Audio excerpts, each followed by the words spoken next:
Hey, this is David Rovics with another episode of Discussions, and it is we're going out on the Facebook pages of KBOO Community Radio and the Facebook page of Popular Resistance, as well as my own Facebook, Twitter, YouTube, and Twitch pages. And it goes up as a podcast afterwards if you look for This Week with David Rovics, wherever you get your podcasts. And I am very happy to be spending the hour with old friend and New York-based musician and photographer Bev Grant, who's more known to many, particularly in certain circles, as a topical songwriter for the past 50 years or so. But there was a period of 4 years where she was taking a whole lot of amazing photographs, and we're going to talk about that. And we're going to talk about music and photography and politics, I believe, over the next hour. Bev, it's great to have you Thank on the you. show. And I mean, looking around at these photos, it's just amazing. The photos are all from 68 to 72. This collection on bevgrantphotography.com, and we'll look at some of those as we go. But it's just an amazing collection of photos, and it just brings you to the period. And I mean, for me, I was only born around then, but it just brings you right. It's amazing how photo can just do that, like a smell, I imagine, except you can't smell the photos, but it has that kind of power to it, doesn't it? When you see those photos yourself, and you yourself, you were saying you don't remember taking a lot of those photos, actually. Right. So it was when I started digitizing them back in 2017. It was like, oh my God, I mean, I did have contact sheets, but I couldn't afford to print back in the day. Like I was doing it as an activist, and I was taking photos for Liberation News Service, which is like a press service for the underground newspapers that were happening then, and for New York Newsreel, which was a political documentary filmmaking group that I joined. Both of these started for me in '67, and it was like that was just my arm. I learned how to take photos. I had a camera, that was given to me, and I had friends from these organizations I was with, actually, who trained me, showed me how to use a light meter, talked about how to frame a photo. And I mean, I think I must have had some, uh, talent that was latent, at least in enabling me to frame an image, because I was artistic as a kid. So there was all of that stuff. I won't belie that there was more than just somebody showing me how to shoot, but that's Definitely. how it felt. I never took it seriously as an art form, I wouldn't say. I mean, I cared about how it looked, and there was an aesthetic there that I was looking for, but so much of it was just on the fly. Oh, I'm going to this demonstration, or I'm going to go visit the Panther office, or the Young Lords, or as part of my early feminism, my involvement in the women's movement, the Miss America beauty pageant, and which women's, this. Women's International Terrorist Conspiracy from Hell, is that which, or is When that was coined, it was really spur of the moment. And Peggy Dobbins, who is attributed to, I mean, the witch is kind of her baby. She was one of my sisters in the women's movement, and one of the women who got busted, or the only woman who got busted at the Miss America beauty pageant for emitting a toxic odor, because what? we had some of us had got press passes. I did, and another woman from Newsreel, and another photographer. The three of us got press passes, and we sat with the press. But Peggy bought a ticket. She sat in the back of the theater, and a couple other women were up in the balcony with a banner that they put over. But we all sort of had a signal, and Peggy had armed us with these atomizers full of Tony Home Permanent solution, and that was the toxic odor. Tony Home Permanent Solution, what is that? that was, well, when I was a kid, I used to get Tony Home permanents all the time. My Oh, mom would that's to make your hair all make frizzy, hair right? curly, yeah, Oh, right. and it smelled, really nasty. So, Peggy, they were the sponsor of the Miss America Beauty pageant. That's Peggy is perfect. brilliant. Peggy is brilliant. You should have her on sometime. Ah, But so we all had these atomizers, and she set hers off and got caught. And Miriam Boxer, who was one of the other photographers, she's a very nervous person. She's unscrewing hers, and she squirted me with it by accident. So we got in the wind right away, and did not get busted.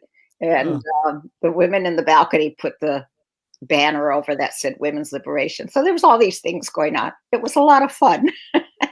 yeah, so much art and theater and Yeah, antics involved. exactly, exactly. But that's You going know, jumping ahead a little bit, probably. oh, well, I mean, it's we're at least we're staying in the general ballpark of the period, so Yeah, that's pretty good. From this vantage point, 50 years later, it's kind of like, yeah, I mean, but uh, when I was reading a book, Robert Fisk's book, The Great War for Civilization, about his career as a journalist, basically, and it was so interesting to me to note how often the stories revolved around getting some pictures out of a country, like, and to the press service, like getting the pictures out of Afghanistan across the borders, wherever they needed to go, so they'd eventually end up where they could actually get developed and put yeah, into a newspaper. And those kind of logistics, I know, even just like not that long ago, before you could just directly upload your photos from your phone, I mean, there was a lot of these kinds of like challenging logistics involved with doing any kind of photography, right? And exactly. just, I mean, does that, I any processed good my stories come to mind? well, I processed my own film, and it was kind of primitive. It was, if you have to do it in complete darkness, and there was nowhere in my apartment. I was living in a collective of Newsreel members, and we had a dark room. There was nowhere where I could do that except a bag that you stick your arms in. And so Wow. you have this little container that's cylindric. How do you cylindrical? Right. And you have a spool, and so you have to open up the film and you like spool it on by feel onto these things, and then stick it in the and pour the solution in, and you know do whatever. I can't even remember. And then you like dry it, and then you can print it. And we had a printer, but the cost of print paper was exorbitant, so I would make contact sheets, and I would show them to Liberation News Service or to Newsreel, and we'd mark which ones I should make a print of. And I have some of those old prints, and the funny thing is they're considered valuable. And I was not a great printer, but my publisher, who runs a gallery where I first exhibited in 2018, she can charge a lot of money for those prints. The Hmm. archival prints, they're archival. Just their age makes them valuable. It's I all bet, about and then how rare they must be. So, I mean, not only like, first of all, what strikes me is both the artistry of your photography, but the quality of the pictures, which is just which, I mean, there must be so much fewer high quality photos from that period than there are from like the modern period, because everybody's got decent cameras in their pockets these days, I guess. But I mean, it seems like there's been, with both audio quality and picture quality, there's been this weird kind of trend over the decades where when we look at photos, like digital photos from 10 years ago, they're horrible. And so a lot of people maybe think of there's some kind of progress here, but actually no, the stuff you were taking was, I mean, the quality of what we, I guess, call analog photography is just stunningly good. Yeah, it is. And I don't consider mine as great as some of the people that were doing it back then. And you know what's really sad is, for example, Miriam, who I spoke about, who squirted me with the stuff. She was a really good photographer, and she lives in India now. And I got in touch with her maybe a year or two ago, and she lost everything that she had taken just in the process of moving around a lot. I was really fortunate to have settled in 1977 in my apartment where I live right now, you In know. your rent-controlled apartment I in New York went City, a exactly. fantasy for so many people in the world dealing with the current rental market as it is Oh god, I feel outside so of there. privileged. I feel so privileged, you know. Oh, it's It's crazy. amazing, and I miss my neighbors. I miss the people that were forced out, you know. I mean, I helped to build a community here, you know, that like during the blackout in 77 and I had just moved on the block, um the Italian kids broke into the furniture store on the corner, um, and then they left. And the Black and Puerto Rican kids from the block went in and they got busted. You know. Now, I mean, I was still connected to Newsreel and the movement and new lawyers and stuff. And I started a defense committee and raised bail money. And for that, I was welcomed, as a real member of this block. I helped plan block parties and unity days and stuff like that, so it felt like in this context, I was a community organizer, Mhm. and I loved it, and I love it still. And I got so gifted back by the community. One woman whose daughter I had gotten bailed out of jail did my after school care for my daughter until she didn't need it anymore. She insisted. She had a grandson who was going to the same school, so it was like part of her pickup anyway. But still, for Wow. you know, for a working mom, it was such a gift. Oh, yeah. And for my daughter too. To be there. This Yeah. woman had been everybody called her Nana, and she had been a nurse for Dr. Martin Luther King. Hmm. So she had a history herself. You know, Mm. it was just that kind of stuff made this block so rich for me and helped me to understand, you know, how to be a young white woman. I made mistakes. I did. I got the attention of the men, you know. And in some ways that was great because we did this block party and we built a stage and I had a van because I was in my band at the time, the Human Condition. And the guys would jump in and we go collect wood and we come back and they built the stage and stuff. But then I realized I didn't know the women, and the women looked a little askance at me, Mm. because, because. And so I began to learn, I learned a lot about, you know, how to blend in, how to be part of. And, And at that point that you're learning this particular lesson in that context, you had already very actively, been part of the a movement. feminist for a long time. I mean, part of the Yeah, feminist movement. So that's what a fascinating, lesson to be learning years into that process, huh? exactly. Exactly. But I treasured it because well, I have children of color and it helped me in terms of understanding what I had to do as their mother, to make their lives as conscious as possible. And I can't say that I was totally successful, because None of us are, huh? I know That's not possible, I don't think. I love the pictures you take of your kids, by the way. They're such Thank you. beautiful children. They're pretty photogenic. They are. They are really. But especially in a park, just I think most of the photos I take are in parks, and it's kinda a lot harder to go wrong when the background are these beautiful trees and True, grass that we have in the parks true. around here.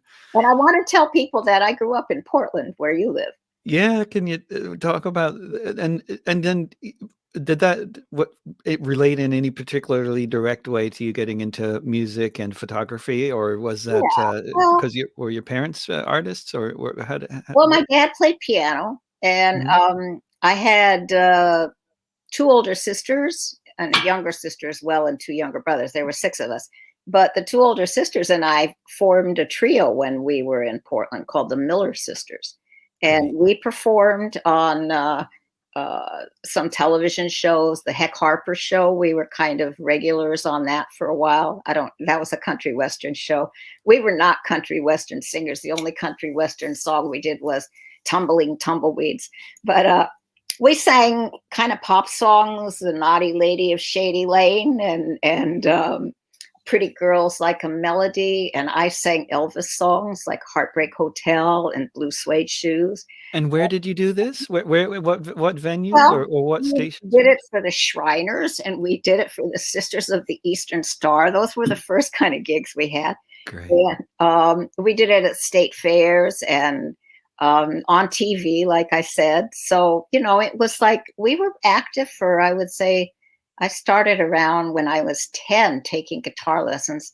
And one of my sisters played lap steel, electric lap steel guitar, and the other played an upright Gibson electric bass. I wish we had these instruments. Wow. Do you still ever play with your sisters? Are they still playing or? They stopped. And I stopped for a while because my boyfriend, this is like in high school. I mean, I sang all the way through high school, but when I left high school and we started to live together pretty much right away, he was a jazz musician and I felt inferior. I felt unworthy of jazz. And Right. that was it. And I mean, amazingly, I got to see and meet so many incredible jazz musicians, like Very humbling experience for anybody playing an instrument to meet really good jazz music. Like, okay, I really when I do put it suck. down, I stopped, It's I an didn't. easy reaction to have, right? Well, Yeah. also, you think about there was no women's consciousness really around me, and I had been this feisty kid. I was a tomboy. I was really into sports and, and performing a lot. So I had this self-consciousness and then adolescence happens, Mm. and I was told in 6th grade I couldn't play football anymore because I was a girl. And, all these messages, these confusing messages about what you're really supposed to do, and what should you be striving for? So I became a musician's old lady and I learned to cook and iron and, like keep the house and work and support the musician. Mm. I always had a job. I was on unemployment one year because of and this was pre-consciousness, but I had a job where I was working for a vice president of an electronic company of some sort in New York when I'd moved here. So And it was a legitimate enough job that you could actually get on unemployment. So exactly. But I got on it because the big boss, who was notorious for feeling up the girls in the Mm, office, they would go in his office. I never had occasion to do that. They would mm. go in his office, come out all disheveled, and it was just office knowledge that was happening. And one day he came up behind me in the main office where I worked, and I was at the filing cabinet, and he put his hands on me, and I said really loud, "Get your hands off of me." And I got fired the next day by my boss, who hated to fire me, but he was forced to. And the human resources person said, she was a woman, "Don't worry, you can apply for unemployment. I won't say you were fired." So Mm. that's how I did that. So, I still had a little bit of gumption, but I didn't. I really expected my husband to be more of a man, because I thought that was the problem, and I left him for more of a man. So explain that. What was that process? What was that thinking? Like, what was he not doing that you thought he Okay. should be doing? Well, there was this guy, this piano player. We lived on Washington Avenue in Brooklyn in a house with Don Cherry, who was a wonderful trumpet player, and Eddie Blackwell, drummer. They both played with Ornette Coleman, Mm, and we were on the ground floor. And my husband Mike, we had a piano. Uh, got friendly with a guy in the neighborhood named Gil Coggins, who was an old time jazz player, but kind of down and out. And he didn't have an instrument. So Mike invited him over to play, whenever he wanted. But he would show up late at night. And I had to get up in the morning to go to work. And my bedroom was right next to the living room where the piano was. So Mike would never ask him to leave, and he would just kind of like yawn and make movements as if, and Gil didn't pay any attention to it. And one day I said, Gil, all Mike's trying to say is, you should really go. We have to go to bed. And he says, I'm waiting for him to say it. And that was like, that blew me away and really pissed me off. And that was kind of where I guess I didn't have enough consciousness to, to not blame Mike for that. I shouldn't have blamed him for that, but I did. And later on, I apologized years later when I got a little bit more conscious and when he actually apologized to me and I didn't know what he was talking about. But anyway. You're like, what, trying to remember, like, no, actually, I'm the one that messed up there. You're like, nice of you to apologize. I didn't leave him, for a really, a drummer who's really fantastic and who played with the top jazz people. But, and this is something I don't regret because of what I learned from it, what I learned from living with an African-American man and being in the different situations where that affected our relationship. We were walking one night home from the Half Note, which was Coltrane was playing there, and my boyfriend was sitting in, and we walked back, and there was some guy on the floor on the sidewalk. It was early in the morning, and I said, let's stop and see if he's okay. And he said, okay. So we stopped, and the guy was drunk, and he got up, and he was a white guy. And he started coming after us and, followed us for 2 blocks and challenged my friend, and they got into a fight. And at that point, I realized I couldn't yell for help, because I would be thought of as the white guy's girlfriend because of that, So that was kind of kind of white skin privilege moment in really, awkward kind of thing. So there's all that stuff, I mean, he was very controlling. One of the funniest things in retrospect is I was reading The Second Sex, and I told him about it and he threw it out, So I was like, I never finished reading it. I actually just got a copy from a friend. Oh, God. But I didn't, when I finally got out of that relationship is when I started to grow. Because I moved in by myself for the first time. And I had a really cool next door neighbor who ended up becoming my lover. But, that was kind of common. And he was from Colombia, the country. And he was not the kind of guy I normally would have gone for. He was kind of more light and intellectual and fun. And we started going to demonstrations together. He had a camera and we started taking photos. And, I learned how, I felt like I found my youth again and my enthusiasm. And, And what year was that, Bev? That was 66. Mm-hmm. And, and this was in Portland. You're still in Portland. This is in New York. This in is New York. All of this is happening. It's all in New York. But when did you before you came to New York, you went to San Francisco? Yeah, for a year. And then we that was before we got married, and my father had cut me off from my family because he said I was living in sin.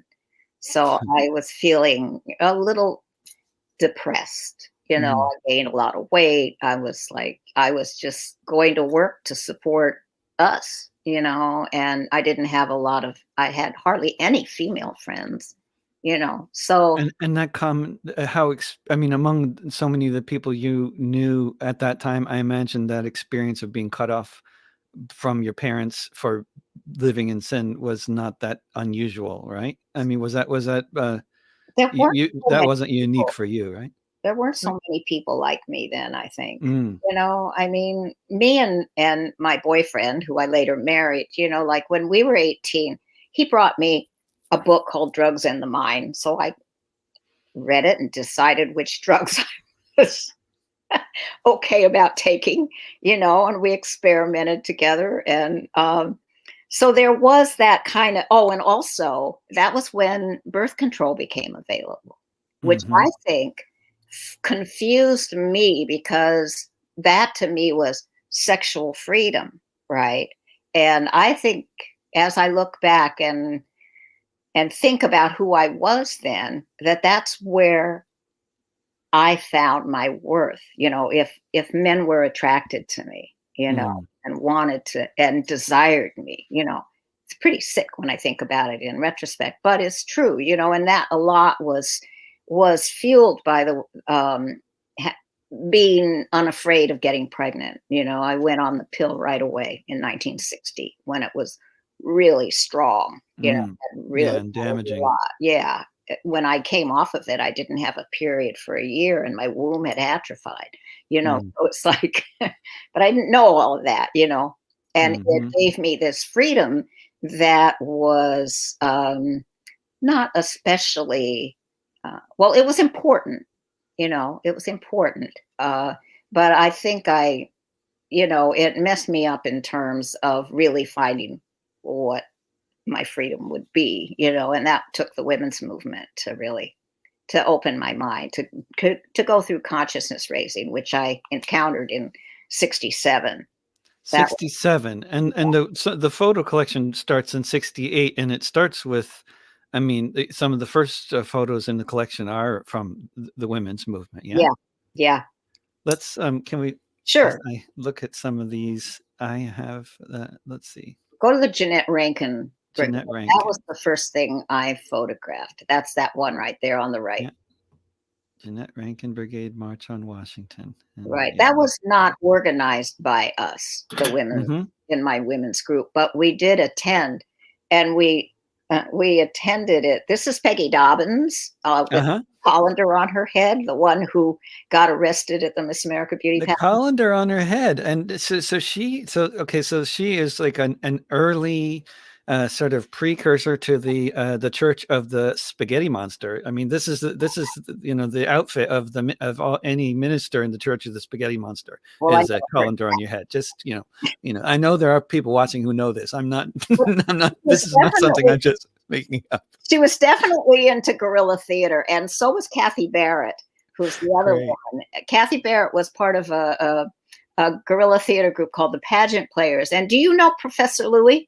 Yeah. Well, this was his girlfriend at the time, and that's when I Great. met Professor Louis. He's my oldest friend, and Oh, his name is Victor Lewis. But anyway, they were in the Pageant Players together, and and that's there's some Florence cops. Kennedy. Florence Kennedy was a feminist, but also a civil rights attorney, Mhm. quite flamboyant and outspoken, So Ah, great. yeah, It's just the expressions on the faces of people is so precious, and it just somehow tells you so much about the period. I don't know. right. Well, they were like Women Strike for Peace, and like middle of the road kind of anti-war people. Right. So then, if you go to Miss America, Mhm. you'll there we go on the right again. If you go to the Yeah. bottom, just scroll down to the bottom. Mm. Keep going. There. Mm. That's my small group, my small consciousness raising group, coalesced with a bunch of other women and formed a group called New York Radical Women.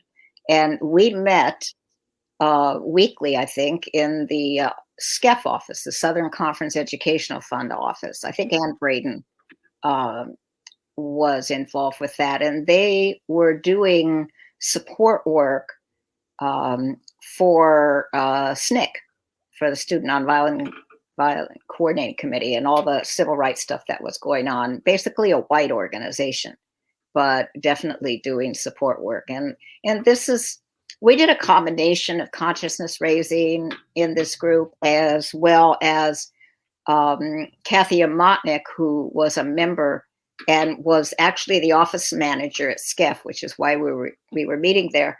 She came up with the idea of protesting the Miss America Beauty Pageant, just to point out one person here with her leg over her knee and the blonde hair. That's Carol Ann Jones. She was part of a group called Radio Free People. And they did kind of like podcasts, but on tape that they sent around to the different, they were syndicated. They sent them to different radio stations, the college stations and the, public Right. access radio stations. Yeah, that's great. And I love when you're talking about the Liberation News Wire and all that. I mean, these are basically you're describing phenomena that should be very familiar to anybody in the internet age. It's just the analog versions of these same kinds of phenomenon in terms of Exactly. distributing content and all that. It just Exactly. involved a lot more stuffing envelopes. Yes, it did. A little slower.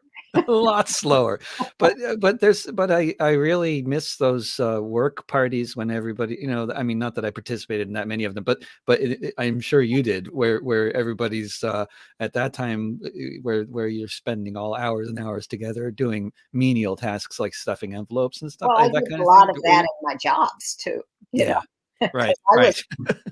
I had clerical jobs throughout my life. I was well trained in high school. I did not go to college. I went for a few months. I had a scholarship to Portland State, and I was going to study Arab studies because I figured since I was from a mixed background of a Jewish father and a non-Jewish mother, and I had this really good Israeli girlfriend who would talk to me about Israel, I figured, well, I could probably help, you know. Uh-huh. I don't know why, but I thought that, well, that's why I'll take Arab studies. I'll learn Arabic, and here I am, like representative of both sides in a way. But I mean, I was a little bit naive. And when you talk about the work that you were doing with that group around, basically a lot of it centered around supporting the work that SNCC was doing, and I wonder Well, but those. we didn't do that. Not the New York Radical Women was meeting in their office. That was not our work. Ah, oh, I see, got it, right, Although right, it's important to note that many of the women who started the women's movement that I knew were civil rights workers who had come up. It was when SNCC kind of purged the right. organization of whites, and they came back and they had this organizing consciousness, so they were good organizers and they did a lot to bring women together. So, Yeah, I bet, and I wonder about those. I don't know if I'm trying. I'm just thinking out loud here, formulating questions on the fly here. But I'm just in the past year where there's been so much going on that I wonder if when I'm thinking about that the sort of dynamic of white people within a black led organization like that, and those dynamics that were part of what you had to be dealing with in a big way on a fairly constant basis for a while there, that a lot of people are once again thinking about. And I don't have a particular question. I'm just wondering if you got any thoughts on that. well, I think that people misjudge some of what was going on then. I mean, Newsreel had really, uh, I would say, pretty close alignment with the, the people of color movements, that were going on. We had They saw us as allies, and we were their arm, their media arm in some ways, particularly the Young Lords Party. They had a really, Pablo Yoruba Guzman, who was their Minister of Information. He had read Marshall McLuhan, and he really saw the, importance of media, and he embraced us. He really embraced us. That's Denise Oliver. Hmm. She We're on the was Young Lords section here for anybody right. on the And audio. she Yeah. she was Hmm. African American, but she was part of the Young Lords Party. They had not just Puerto Ricans in their group. They had African American and Dominicans, and all different Mm. ethnicities amongst the Latinx movement. And this is a march where after Fred Hampton died. You know, Ah. It's a So powerful photo, and also the way the flag in the photo in the foreground takes just it kind of dominates like the image is really and something. that's Denise, right, in the, up above the star, and Mm, Richie Perez, who remained active for a long time but died really young, is over on the right. Um, mm, they embraced us, and it was interesting because uh, um, one of the sisters who be, became Iris Morales, she became leadership in the organization later on, mm. and me and two other filmmakers from Newsreel made a film about the Young Lords Party called Oops. and Sorry, I just lost you for a moment there. The film called what? El Pueblo Se Levanta, which is distributed by Third World Newsreel, who Mm, is the antecedent um, of Newsreel. She said to me fairly recently, she said, if it hadn't been for me, Bev, there would have been no women in the El Pueblo film. mm. And they later gained leadership. But, you know, That says so much, doesn't it, about well, what were there the was male photographers doing? yeah, I mean, it really demonstrates intersectionality to me, and that we did contribute to each other's consciousness, like different Mm, issues maybe, but like I learned so much working in newsreel. I can't, it taught me so much, not just about what was happening locally, but internationally. I mean, Richard Wright's daughter, Julia, came to us and asked us to help her edit a film about Mozambique and the struggle there. And it was like there was this incredible scene of Samora Machel in the jungle or whatever it was, with his guerrilla band. He was the first president of Mozambique, but he was a guerrilla fighter. He was in charge of the army, and he was I was so impressed because he's telling his soldiers, um, when we go to this village, I want you to remember that these are your mothers, mm. these are your daughters, these are your sisters. You know, Yeah. you treat them as such, and this is like, from a whole nother universe. They don't have a women's movement there, you know, but there was that consciousness. We didn't make it up. It's like it's been a struggle throughout history in different parts and takes different forms, and that always stuck with me and made me, I guess, receptive and conscious and curious about what was going on other continents, And so I've written songs about women in South Africa, soccer playing women. I've written a song about Kenya and a woman who established a village for women who had been raped by British soldiers and then it being considered their shame. So Mm, all of this is connected for me, and mm, has influenced everything about my life, how I look at the world. And I sit here with tremendous privilege, but I feel on my shoulders, I feel that weight, that whatever I can do um, to help educate people, to bring people's problems. There's this thread on. I'm part of a group called People's Music Network for Songs of Freedom and Struggle, which started back in the 80s. And I joined pretty early on, and Pete Seeger was a big part of that, Charlie King. But there's a thread on it right now, talking about about this whole thing about culture.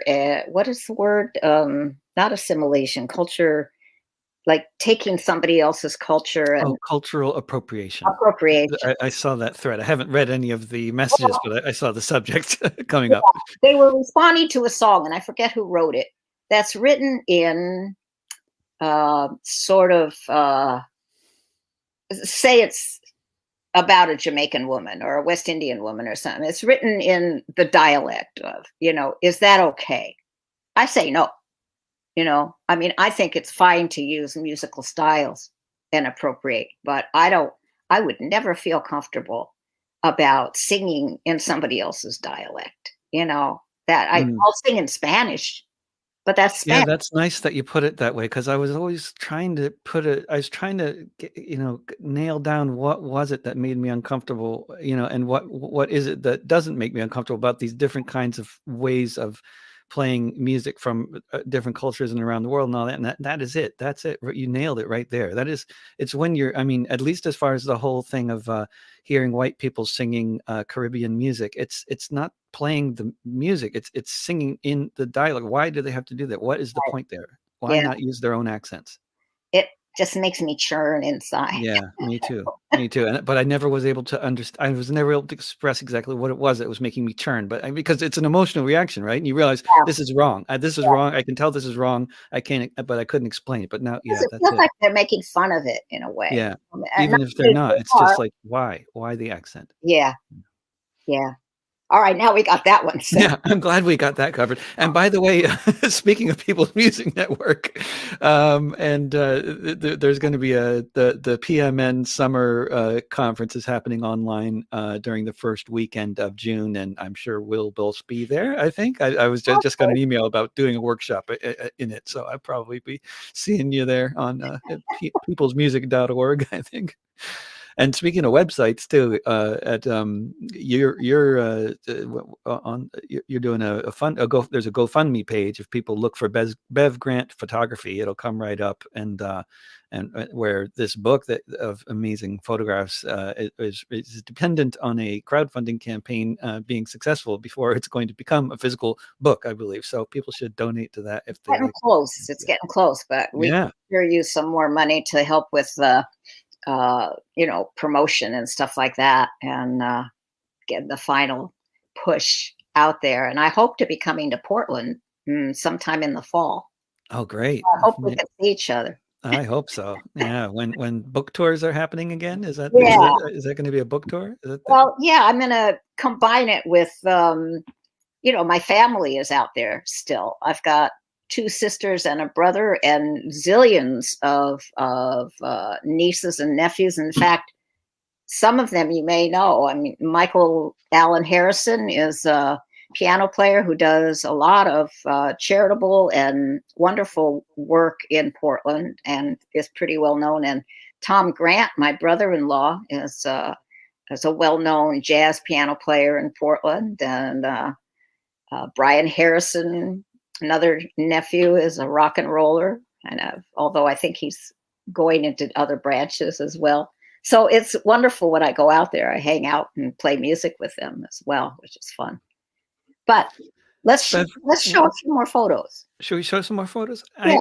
I wanna also, I wanted to also ask about, when, you were mentioning about, being privileged, and it just occurs to me that, so much of this privilege has to do with the luck of place and time, and like the fact that, like, I mean, when I think about the housing crisis of today, rent New York still has rent control for people living in buildings that were built before Well, basically, 1947. rent control is only happening for people who already have it. It's Yeah, going to phase out. exactly. I'm rent stabilized, which means Ah, practically, your rent goes up at the end of each lease based on an amount that's determined by a special board of people. So mm, during the pandemic, it didn't go up at all for most people.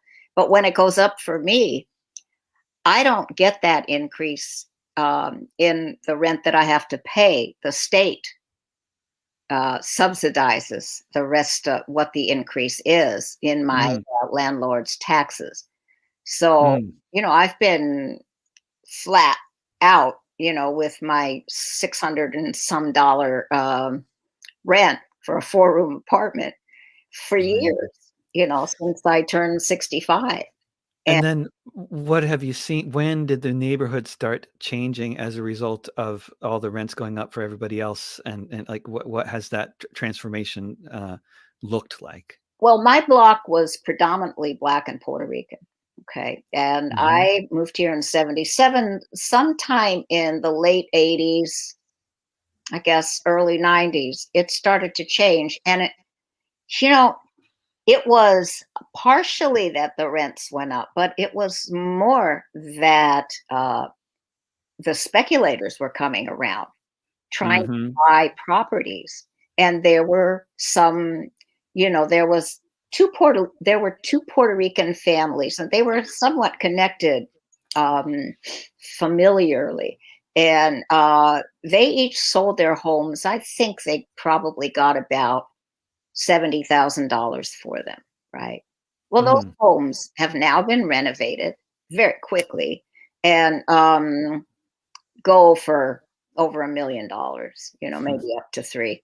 And, I think back because I was on welfare at the time when this was happening because I'd had a kid and I decided to take advantage of what our parents fought for, Yeah, a little. welfare, people will be like, "What's that?" This is now for the first time in decades, there's gonna be this tax, money coming in for those of us who have children. It's like, I can't believe it. I'll believe it when I see it come into the Yeah, bank account. yeah. Apparently, it's gonna But I had start the next month. Medicaid. I stayed on it mostly for the Medicaid because, Yeah. free. And so I was around the block a lot. And I did, like I said, I did a lot of organizing on the block. But I was also, I had my band, Human Condition. And um, that also had an effect on me politically because we were such a multinational band starting in the 80s. Um, Mm. we had like Brazilian, Nicaraguan, African American, Puerto Rican, Haitian. I mean, we had all nationalities. Somebody from Zimbabwe, we sang in all these different languages, talking about doing songs from other cultures. That's great. I learned to sing in Creole. I learned to sing in Spanish, as well as English. And, we paid tribute to all of our different backgrounds, and the different struggles of the countries where people came from.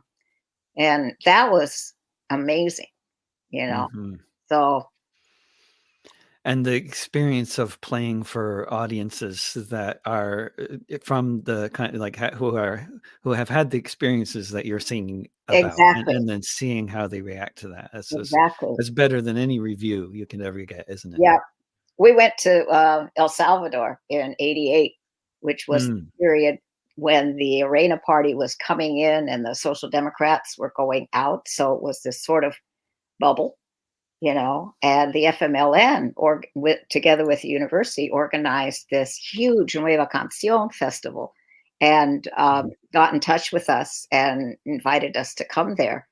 ah, And only four of us went because pretty much everybody else was a little bit frightened about going. But we went, and you know, we had some pretty hairy experiences, but it really felt this is what I'm supposed to be doing, and mm.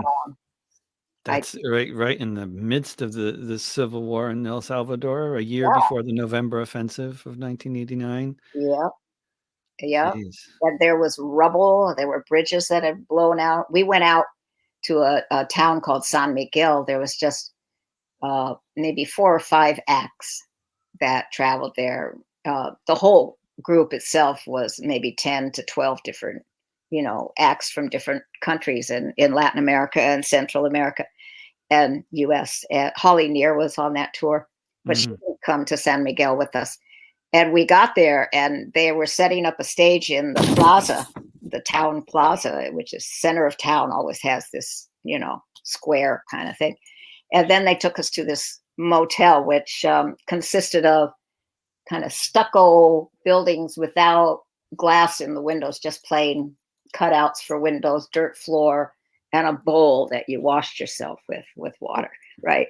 And we heard after we'd gotten there that the army had come in and taken down the stage, and so it got really a little scary. and Yeesh. let WBAI know and public broadcasting know, and the university was involved. They got on the air, and so they decided they'd bring us back to San Salvador. But could we swing by the stage area to let the people who had come in from all over the countryside for this concert, not for us. There was a very famous Mexican singer who they had come to see, right? But they Who was that? Do you remember? God, I'd have to run in the other room. I can't remember her name. It's okay. Maybe it'll come. But anyway, so we got to the square, and it was full. I mean, hundreds, thousands of people. And the the guide said, "Well, look, we think it's probably safe for you to play because the sound man was able to set the sound up. Are you willing to do that?" And so we said, "Sure," and so we get up on stage, and just as we're starting to sing this song, Que Viva El Salvador, a helicopter comes down like treetop level, with a Whoa. machine gun sticking out of the door. Oh, wow. But we did it, and they didn't shoot us. And they checked under the vans that we were traveling in to make sure there were no bombs, before we went back to the motel. But that was the kind of thing. We got checked all the way in and all the way back. We got stopped by the military, and Ubaka Hill, who was with us, she's an African American, wonderful percussionist, has long dreads, right? And the people along the way, when we would stop and they would come up and try to sell us things, mangoes or whatever they had, they were fascinated with her hair. They wanted to touch it, and I was like feeling so queasy for her, and she was so gracious, she had a lot of self-confidence, to be able to not feel attacked by that. And she snipped off a piece Oh, and gave it to them. It was just amazing. It was a that's wonderful thing. beautiful. Yeah. What a reaction. That's like, I've never even heard of somebody doing that. I mean, that is just, Well, these were just peasants. These were, people from the country, and that wasn't their experience. That was nothing they'd ever seen. yeah. Yeah, I traveled around Cuba with a translucent blonde, and that Right. definitely and she was totally fine. I mean, but she got a lot of attention for. I mean, it was all very nice, not disrespectful attention, but general. Right. But it was definitely like you don't see translucent, that kind of Iceland kind of blonde. You don't see that Yeah. much. But did you? That experience with the helicopter, I'm as soon as they probably couldn't hear anything that was going on the stage from the helicopter. But my first thought as I hear that story is you might have been thinking, oh, I wish I was singing in English at the time. You know what I mean? Like, because take advantage of this and make sure they know there are foreigners here. There are white foreigners here who sing English songs, because I'm sure you were in that situation on many occasions where you're not sure how bad things could have gotten if not for the presence of white people around. Yeah. Yeah. Yeah, that's true. It's a So, very odd. Do you recall any particular situations like that? I mean, I can off the top of my head recall many, but did any come to mind where you well, thought this could be good? This is probably going to be going very differently if we weren't right here at this time. yeah, well, I'm not sure. Like um, I've been really lucky in my life. Like I've been in many different situations where it could have gone another way, and I That day, maybe that day, yeah, that's probably one that sticks with that's me. one of them, possibly. Yeah, but I can't remember thinking that it was because I was white that I was lucky. It's There's I always so many factors at any given yeah, time, there's right? so many. Yeah, I'm gonna think about that one. And there was I know a couple people who used to go to a refugee camp on the other side of the border from Guatemala in Mexico, and basically whenever they were there, the white Canadians were there. The Guatemalan military never fired into the refugee camp, Ah, but when they were gone, that's when that would happen. well, when I was walking around San Salvador, I had a gold chain. Someone came up and snapped it off my neck. Probably because I was white. Some combination of you being white and the chain being gold. Right, exactly. That was a shock, you know. Yeah, they probably needed that gold chain. They probably did, and I probably would have given it to them. Yeah, it would have been a little easier if they just asked, right?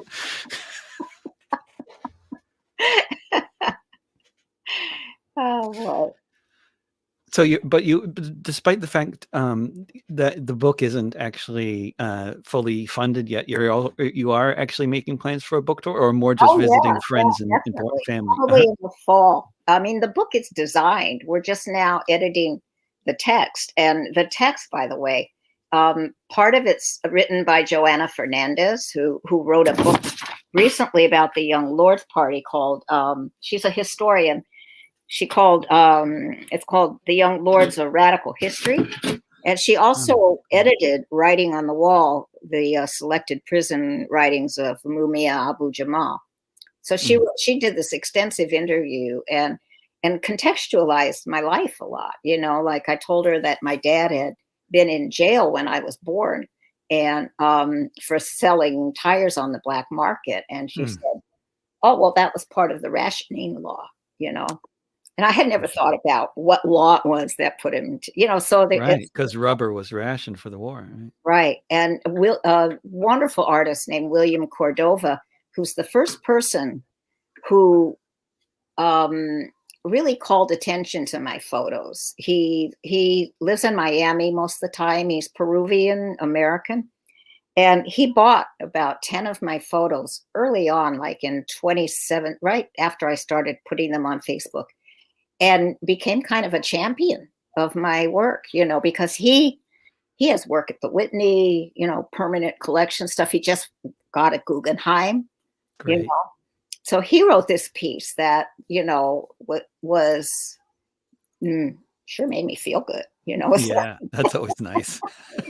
It's more than that. He's been just so generous. That's the thing I found when I started to digitize the photos and put them on Facebook. I got so many offers of help from people, to show me how to do this, to give me connections for that, to encourage me and things. I was overwhelmed by it. And a bit overwhelmed by being referred to as an artist, because that's kind of never how I looked at myself, I still don't. I still call myself a cultural worker. It's a political distinction there, really. Not necessarily an artistic distinction, but right. Whether we're artists or cultural workers, it's up to other people to decide, right? I mean, I suppose. I mean, it's like, I'll be whatever you want. I'll be whatever too. But I like cultural worker. I identify more with that, but I'll accept the accusation of artist when leveled. Yeah. I'd also like to mention that my publisher is called Osmos, and a woman who's representing me, Kay Sophie Rabinowitz, is the person who's editing the book that's coming out. So it's coming out through Osmos, and they've exhibited my photos, and probably will again at some point, and help with the tour and the so you could. Contact Osmos. them, actually, if you're interested in prints. You can, or booking a stop on the tour, perhaps. Right, exactly. And they're reachable at osmos.address@gmail.com. Osmos is like osmosis. Yeah, OSMOS, all caps. Excellent. So, Bev, it's been such a pleasure talking to you. Yeah, I want to see your kids when I come. and Oh, maybe yeah. They're not in the room. I think their mom took them out. But yeah, yeah, come. Yeah, you can see them in person instead of okay. behind the curtain. Well, Yeah, oh, the please. Laurelhurst Park. I mean, I remember that park. Oh, yeah, meet you there. Yeah, great. Take care. Thank you. Thank you. And thank you for everybody for joining this discussion with Bev Grant.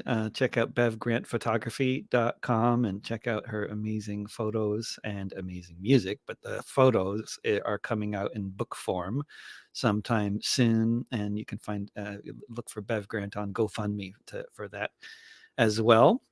For the GoFundMe for the book project. And thanks for tuning in. You can hear this in video form if you go to youtube.com/drovix. It's archived there, and it'll be up soon in podcast form if you look for This Week with David Rovix wherever you get your podcasts. And remember, don't pay the rent unless you really have to. Mutual aid will get us through. Trust your neighbors. Talk to you soon. Bye for now.